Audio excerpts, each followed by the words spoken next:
हाय दोस्तों, तो एपिसोड 2 के स्टार्टिंग में ये शेन मैनिंग को चाइना वापस लेकर आ जाता है और फ्लैशबैक में दिखाया जाता है कि जब शेन मैनिंग हॉस्पिटल में ही थी तो इसको शेन यान की सारी इन्फॉर्मेशन दे दी जाती है ताकि मेमोराइज कर ले और उसके कैरेक्टर में अच्छी तरह से आ जाए कि इसके पेरेंट्स, इसके सिबलिंग्स, ग्रैंडफादर, ग्रैंडमदर और इनका फैमिली बिजनेस क्या है, ये सारे रिलेशंस को अच्छी तरह से रीड आउट कर ले। इसको कुछ डॉक्यूमेंट्स दिए जाते हैं और उसी सारी इन्फॉर्मेशन में इसको एक खास बात का पता चलता है कि जब ये 7 साल की थी तो इसके पेरेंट्स इनके बिजनेस की ओवरसीज ब्रांच में काम के सिलसिले में जाते हैं जहाँ पे इनका एक एक्सीडेंट होता है और उस एक्सीडेंट में इसके फादर की डेथ हो जाती है और इसकी मदर अभी तक मिसिंग है। तो इस हादसे के बाद उसके दादा ने ये सोचा कि इस बहुत बड़ी ट्रेजेडी से तो शेन यान बहुत अफसुर्दा और अपसेट हो जाएगी, तो वो उसको अब्रॉड पढ़ने के लिए भेज देते हैं ताकि ये सारी सिचुएशन उस पर इतना असरअंदाज ना कर सके। लेकिन शेन यान बाहर तो चली गई थी लेकिन वो फिर भी अपने घर वापस आना चाहती थी और एलिस स्टार को दोबारा से रिगेन करना चाहती थी। और पिछले ही महीने की बात है कि एलिस स्टार को एक बहुत बड़ा डेब्ट क्राइसिस फेस करना पड़ा था और इनके पास सिर्फ 2 माह है अपने तमाम कर्जा जात उतारने के लिए। लोकल गवर्नमेंट की पॉलिसीज की वजह से इनको अपना जो डेब्ट है वो जल्द से जल्द उतारना था, जिनकी वजह से इनके जितने भी एसेट्स थे उनको गिरवी रखना पड़ा इनको। और कंपनी को इतने स्वेयर क्राइसिस होने की वजह से जो शेन यान के दादा थे वो स्वेयर कोमा में चले गए और इस वक्त जोंग फैमिली और एलिस स्टार का बहुत ही क्रूशियल टाइम चल रहा है और मिस जोंग को इसीलिए जल्द वापस अपने घर जाना था और उन्हें वहाँ जाके अपने 40% शेयर्स भी रिट्रीव करने थे जो उन्हें उनकी मदर की तरफ से मिले थे। और इन शेयर्स की मदद से ही वो सही और असल हकदार है एलिस स्टार की सीईओ बनने की। और जब ये गाड़ी में बैठी होती है तो बहुत नर्वस होती है और ये अपने बैग से एक चिट निकालती है और फिर दोबारा फ्लैशबैक में दिखाया जाता है कि जब ये लोग हॉस्पिटल में थे तब फियो भी शेन मैनिंग को शेन यान की मजीद पर्सनल इन्फॉर्मेशन देता है, उसके स्कूल फ्रेंड्स, ओल्ड फ्रेंड्स, उसके एनिमीज और इस तरह की और इन्फॉर्मेशन, किस किस मुल्क वो रही और वहाँ उसके कौन से दोस्त थे, किन लोगों से उसका मिलना जुलना था, इन सब की इन्फॉर्मेशन इन पेपर्स में थी। और फियो उसको कहता है कि तुम्हें ये सब याद करना होगा, उसको किस तरह का खाना खाना पसंद था, उसको किस तरह का म्यूजिक सुनना पसंद था, तुम्हें उसकी हर हैबिट को अब अपनाना होगा और इसके अलावा उसको बहुत सी और भी जुबानें बोलनी आती थी और तुम्हें ये सब कुछ अब याद करना होगा। तो शेन मैनिंग कैसे कहती है कि मैं इतने शॉर्ट टाइम में ये सब चीजें कैसे याद कर सकती हूँ। तो फियो उसको कहता है कि तुम्हें ये हर हाल में ही करना होगा। तो फियो उसके पास आता है, कहता है कि जिस फैमिली से तुम्हारा ताल्लुक है और जिस बिजनेस ग्रुप के ऑनर्स के तुम हायर्स में से हो, अगर तुम वहाँ पे रहते हुए छोटी मोटी सी गलती भी करोगी तो तुम और मैं पकड़े जाएंगे और हम लोग जिंदा नहीं होंगे बल्कि हम मर जाएंगे। तो क्या तुम्हें सब मेरी बातें समझ आ गई? तो शेन मैनिंग किसे कहती है कि हाँ मुझे समझ आ गया है। तो शेन मैनिंग किसे कहती है तुम मुझे सब कुछ ये करने को कह रहे हो तो तुम्हारा अपना गोल क्या है? तो फियो से कहता है कि तुम सिर्फ अपने काम से काम रखो, तुम्हें वो चीजें जानने की जरूरत नहीं जिनका तुम्हें मालूम ही नहीं। तो फिर दोबारा से प्रेजेंट सीन में आते हैं और शेन मैनिंग सारी इन्फॉर्मेशन ही याद कर रही होती है जो उस पेपर पे लिखी होती है। तो फियो इसके हाथ में वो पेपर देख लेता है और उसके हाथ से वो पेपर लेके उसको अपने लाइटर से आग लगा देता है और कहता है कि तुम इस तरह की हरकतें जेब नहीं देती क्योंकि तुम अब जोंग फैमिली का हिस्सा हो। और कहता है कि मैं तुम्हें एक दफा फिर याद दिलाता चलूं कि अब से तुम जोंग शेन यान हो, ये बात तुम भूलना ना। और यहाँ दूसरी तरफ एलिस स्टार में नए प्रेसिडेंट की अपॉइंटमेंट की मीटिंग चल रही होती है और जितने भी मेंबर्स ऑफ बोर्ड होते हैं वो यहाँ पे बैठे होते हैं और यहाँ पर जोंग फैमिली का पोता भी होता है यानी शेन यान का भाई और ये अब एज ए प्रेसिडेंट अपॉइंट हुआ है। लेकिन जितने भी मेंबर्स होते हैं वो इसको सीईओ बनाने पर राजी नहीं होते। उनमें से एक मेंबर कहता है कि हमें पहले आपके दादा से बात करनी होगी। तो ये कहता है कि मेरे दादा इतने बीमार हैं, तुम्हें तो उनका बर्डन कम करना चाहिए और तुम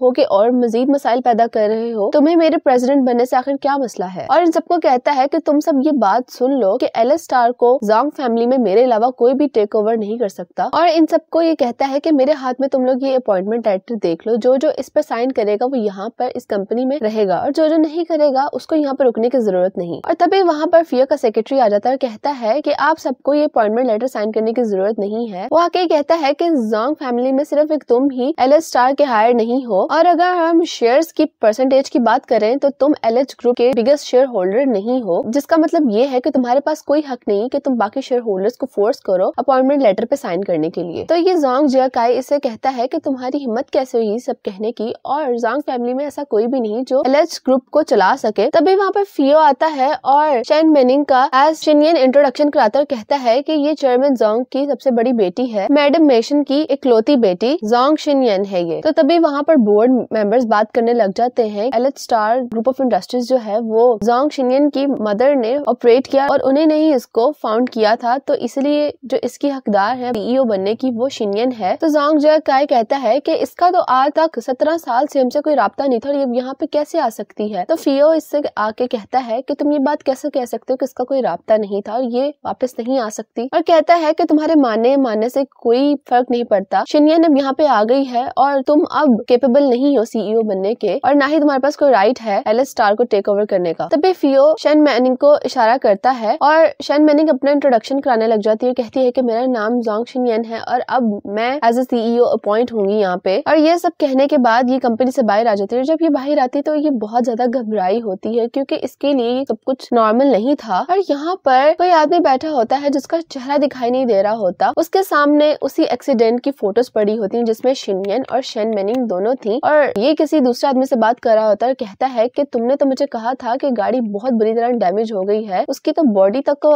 बचना मुमकिन नहीं था, तो अब वो ऐसे मेरे सामने कैसे आ सकती है। और इसके बाद फियो शेन मैनिंग को जोंग मैंशन में लेके आ जाता है और इसे गाड़ी से उतरने के लिए कहता है और इनका वेलकम करने के लिए शिनयन के एक अंकल खड़े होते हैं। तो ये पहले गलती से कोई और नाम लेने लगी होती है लेकिन फियो इसका जोर से हाथ दबाता है जिसकी वजह से इसको पता चल जाता है कि इसने दूसरा नाम लेना है। तो इसका अंकल इसे कहता है कि जो तुम्हारे साथ है फियो ये कौन है। तो ये अभी बताने वाली होती है कि मैं क्या बताऊं। तो फियो बोल पड़ता है, कहता है कि मैं इसका फियांसे हूँ, हम लोग तब मिले थे जब हम स्पेन में एक साथ पढ़ते थे और फिर इसके 3 माह बाद हम लोग इटली चले गए थे और हमें एक दूसरे के साथ तकरीबन 1 साल हो गया है। लेकिन ये जो शिनयन का अंकल होता है वो इन दोनों के बॉडी लैंग्वेज को जज कर रहा होता है, बार बार इनके हैंड मूवमेंट्स और बॉडी मूवमेंट को बहुत ही कीनली ऑब्जर्व कर रहा होता है। तो फियो कहता है कि शिनयन ने मुझे बताया था कि फैमिली में कुछ प्रॉब्लम्स चल रही हैं तो इसीलिए मैं भी इसके साथ आ गया ताकि मैं इसके बड़ों से भी मिल लूं। तो ये आदमी कहता है कि आपका घर पे दोबारा से स्वागत है, चेयरमैन आपका अंदर वेट कर रहे हैं। और तभी वहाँ पे जोंग जियाकाई की मदर आती हैं जिसकी आंट होती है, वो इसको देख के ज्यादा खुश नहीं होती, कहती है कि हम कितनी देर बाद मिल रहे हैं। और इसकी आंट भी सबसे पहले फियो का ही पूछती है। शेन मैनिंग फिर से बताने वाली होती लेकिन फियो खुद ही बोल पड़ता है, कहता है कि मेरा नाम यन शिन चेंग है, ये इसका चाइनीज नेम है और मैं शिनयन का फियांसी हूँ। और जब ये अंदर चेयरमैन यानी शिनयन के दादा के पास आती है तो उनको ऑक्सीजन लगी होती है और वो बहुत ही ज्यादा बीमार है। तो ये अपने दादा के पास जाती है और इसके दादा इसकी तरफ इसका हाथ बढ़ाते हैं। ये पहले तो बहुत ज्यादा हेजिटेट फील कर रही होती है लेकिन अपने दादा का हाथ थाम लेती है और कहती है कि मैं घर वापस आ गई दादा जान। और फिर इसके बाद ये अकेली लिविंग रूम में बैठी होती है, सोच रही होती है कि आखिर मैंने ये सब करने के लिए हामी क्यों भरी थी, मैं ये सब क्यों कर रही हूँ, मुझे खुद नहीं समझ आ रही। फिर इसके बाद ये शिनयन के रूम में आ जाती है और वहाँ पर आके ये उसकी वार्डरोब पे जाती है और जब वार्डरोब में जाती है तो वहाँ पर पहले बहुत सारे शूज पड़े होते हैं जिनको देख के ये एकदम से हैरान हो जाती है, कहती है कितनी बड़ी शू कलेक्शन है ये। और शूज के साथ साथ वहाँ पे बहुत ज्यादा कपड़े, बैग्स और ज्वेलरी पड़ी होती है। और जब ये सारी जगह देख रही होती है तभी फियो आ जाता है और ये फियो को देख लेती है, उससे कहती है कि मैं तो बस ऐसे ही सब चीजें देख रही थी क्योंकि मैं बहुत ज्यादा क्यूरियस हो रही थी। तो फियो ये कहते हुए चला जाता है कि तुम अब जोंग शिनयन हो तो ये सब चीजें तुम्हारी ही हैं। तो शेन मैनिंग कहती है कि मैं हमेशा के लिए थोड़ी शिनयन बन जाऊंगी। और फिर इसके बाद वही लड़का जो शेन मैनिंग की यूनिवर्सिटी में आया था शिनयन को मिलने के लिए लेकिन गलती से शेन मैनिंग से मिल लेता है, वो एक बार में बैठा शेन मैनिंग के बारे में सोच रहा होता है। वो कहता है कि अगर वो लड़की असली शिनयन नहीं थी तो फिर असली शिनयन कहाँ पे है, मुझे 2 हफ्ते से ज्यादा हो गया है, मुझे अभी तक शिनयन के बारे में कोई खबर नहीं मिली। और तभी वहाँ पर एक लड़की आती है और ये इयररिंग्स का एक वो बॉक्स रखती है और कहती है कि 2 मिलियन में ये बेच दो। तो वो लड़की अपना इंट्रोडक्शन कराती है, कहती है कि मैं शिनयन फैशन स्टूडियो की सीईओ हूँ और मेरा नाम थांगलिन है। तो लड़का कहता है कि अच्छा वो तुम ही हो जिसने मुझे 7 मिस कॉल्स की थी और इसी बात पे इंसिस्ट कर रही थी कि तुम्हें मेरा ये ज्वेलरी डिजाइन खरीदना है। तो थांगलिन इसे कहती है कि मेरा जो फैशन स्टूडियो है वो ज्वेलरी बनाने बहुत ही अच्छा है, मुझे तुम्हारे ये डिजाइन अच्छा लगा है तो इसलिए मैं इसको अपने स्टूडियो में रखना चाहती हूँ, लेकिन मैं सिर्फ यही नहीं तुम्हारे बाकी सारे ज्वेलरी डिजाइन भी खरीदना चाहती हूँ। तो ये लड़का कहता है कि अगर ऐसा है तो तुम मुझे इन सब के बदले में कितना पे करने वाली हो। तो थांगलिन इससे कहती है कि मैं तुम्हें सबके बदले में 10 मिलियन दूंगी, क्या ये काफी है। तो लड़का लिन इससे कहता है कि मुझे डर है कि इतनी कीमत में तो सिर्फ तुम ये एक ही पीस खरीद पाओगी। थांगलिन इससे कहती है कि मेरा स्टूडियो तुम्हारे साथ कोलैबोरेट करने के लिए बहुत ज्यादा सिंसियर है। तो तभी इसका एक मैसेज आता है और उसमें शेन मैनिंग की तस्वीर होती है और नीचे ये लिखा होता है कि शिनयन वापस आ गई है। तो ये थांगलिन से एक्सक्यूज करता है, कहता है कि मुझे यहाँ से फौरन जाना होगा। पर इसके बाद शेन मैनिंग पूरे घर का चक्कर लगाने लग जाती है और सोच रही होती है कि अच्छा तो शिनयन इस घर में रहती थी, क्या मैं उसकी जिंदगी में सही तरह रोल प्ले कर पाऊंगी। और तभी जब ये अपने आप से बात कर रही होती है तो कोई इसका पीछा कर रहा होता है, आहिस्ता आहिस्ता से कदम बढ़ाते इसकी तरफ आ रहा होता है लेकिन इसको कुछ दिखाई देता है तो ये आगे की तरफ बढ़ जाती है और जो आदमी पीछे आ रहा था वो एकदम से गायब हो जाता है। और तभी वहाँ पर लिन आ जाता है और वो इसे देख के बहुत ज्यादा हैरान होता है और इसे याद आता है कि इसी लड़की से यूनिवर्सिटी में मिला था और बजाय कि ये शिनयन का नाम ले ये शेन मैनिंग का नाम लेता है और शेन मैनिंग भी अपना नाम सुनकर उसे जवाब देती है। तो शेन मैनिंग मेनिंग इसको देखते ही वहाँ से जाने लगती है, लेकिन लिन इसके पीछे आता है, कहता है कि तुम शन मेनिंग ही हो। तो ये कहती है कि नहीं, मैं शन मेनिंग नहीं हूँ, तुम किसी और से मुझे कंफ्यूज कर रहे हो। तो ये कहता है कि मैं तुमसे यूनिवर्सिटी के एंट्रेंस गेट पे मिला था और हमारी बात भी हुई थी, तुम शन मेनिंग ही हो। तो लिन थोड़ा सा गुस्से में आके से बात करता है और कहता है कि अगर तुम शन मेनिंग नहीं हो तो फिर तुम आखिर हो कौन। तो ये बहुत ही डरते डरते इसे कहती है कि मैं जोंग शिनयन हूँ, और कहती है कि ग्रैंडफादर बहुत ज्यादा बीमार थे, मुझे अंकल ग्यांगी ने कॉल की थी, इसलिए मैं वापस घर आ गई। तो शन मेनिंग इसे कहती है कि तुम्हें अंकल ग्यांगी ने नहीं बताया। तो फिर से याद आता है कि जब ये यूनिवर्सिटी के एंट्रेंस गेट में मिली थी तो